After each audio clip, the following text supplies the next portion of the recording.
જો આપણે પ્રગટની ભક્તિ છે. પ્રગટ એટલે હમણાં બધા બાળકો યુવકો નૃત્ય કરતા હતા. એ નૃત્ય નથી, એ નૃત્યકાર નથી, એ લોકો ભક્તો છે. નિયમ ધર્મનું પાલન કરે છે, સત્સંગ કરે છે, બધું કરે છે. અને શ્રીજી મહારાજે પોતે વાત કરી, અનંત બ્રહ્માંડનો રાજા હોય, અનંત બ્રહ્માંડનો, એક બ્રહ્માંડની ગણતરી આવે નહીં. એક બ્રહ્માંડમાં આવી પૃથ્વી જ લો, પૃથ્વી એમાં કેટલા આશ્ચર્યો ભર્યા છે, કેટલા આશ્ચર્યો ભર્યા છે. તો 14 લોકનું બ્રહ્માંડ.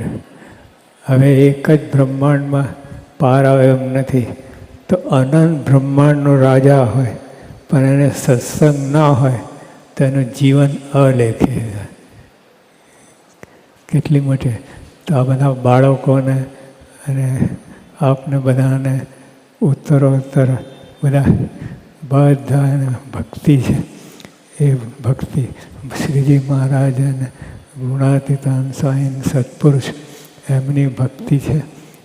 તો એ ઓછું ગણતા નહીં. તમે એમ ના માનતા કે આ બધા બાળકો છે, આ આવી ગયા ને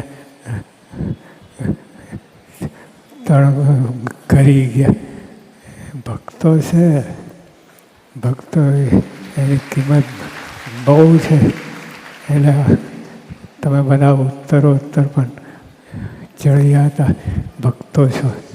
તો બધા એ આપણો પોતાનો મહિમા સમજવો જોઈએ કે આપણે ક્યાં બેઠા છીએ. શ્રીજી મહારાજની પાસે એમના ઉપર કોઈ નથી, કોઈ સત્તા નથી, કોઈ કાંઈ નથી.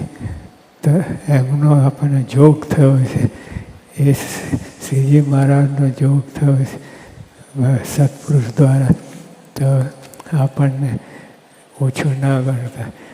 ભલે આ લોકમાં તમારે પગમાં જોડા ના હોય, એટલે કપડાં લત્તા ના હોય અને મોટા મહેલો હોય, બધું, પણ સત્પુરુષ મળ્યા એ બહુ મોટી કિંમત છે.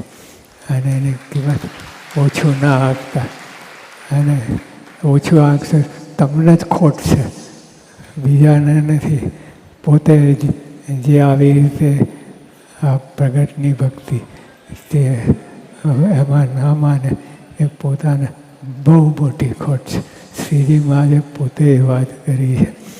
એટલે આપણે અને બીજી બાજુ પ્રમુખ સ્વામી મહારાજના શતાબ્દીનો ઉત્સવ છે. સ્વામી બાપાએ આપણા માટે કેટલું કર્યું છે. હદ પાર, ખૂણે ને ખાચરે, ચોટે ચોટે બધે એમને કોઈને બાકી નથી. બધા પર્સનલ એને ફોનથી બધાથી ઊભા ઊભા પણ એક સ્ટેશનમાં ઊભા ઊભા પણ સ્વામી પત્ર લખ્યા છે.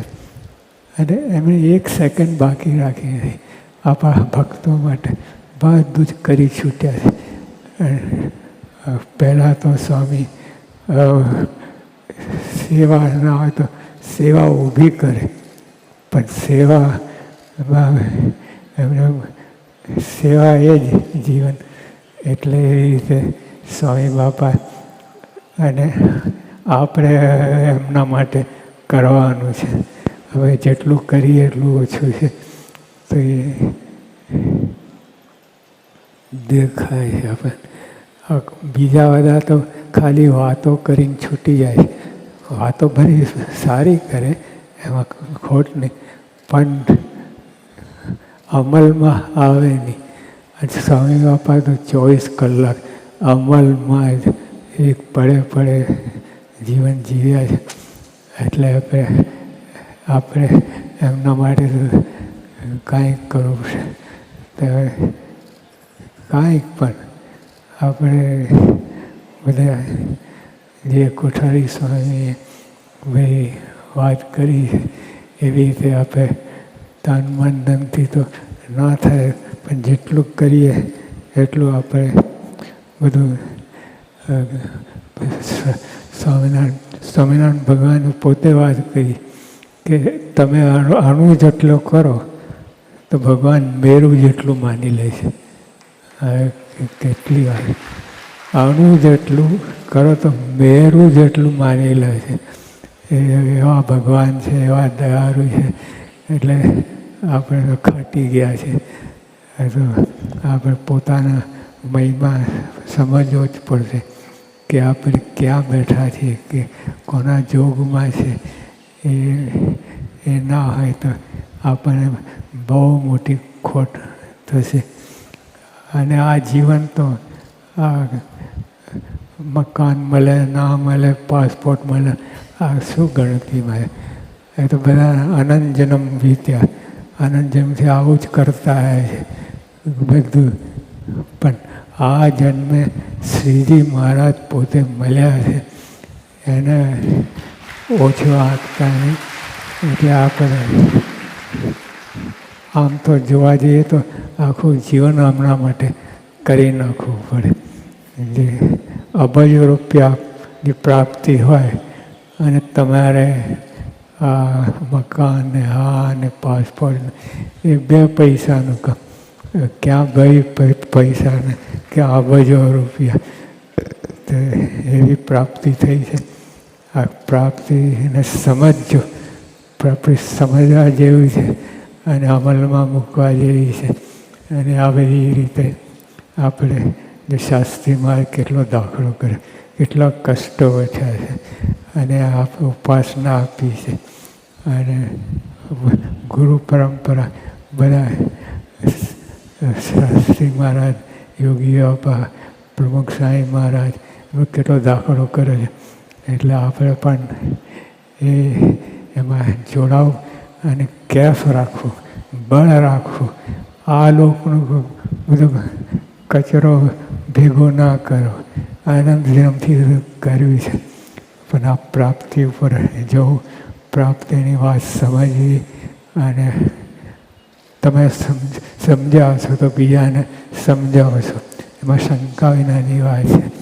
તો આવી રીતે આપણે આ પ્રાપ્તિ માટે જે બધું કર્યું છે એમાં ખોટું નહીં. અને એને આગળ ને આગળ ધપાવજો પ્રાપ્તિ માટે આવે.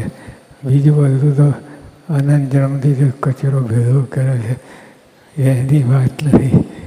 આ પ્રાપ્તિ મહારાજ કોણ છે, કેવા છે, અને આ વૈષ્ણવમાં આ બધું ઊંડાણથી અભ્યાસ કરશો તો જળશે, હાથ પાવશે અને તમે અખંડ કેફ રહેશે. સદાનંદ સ્વામી મહારાજ.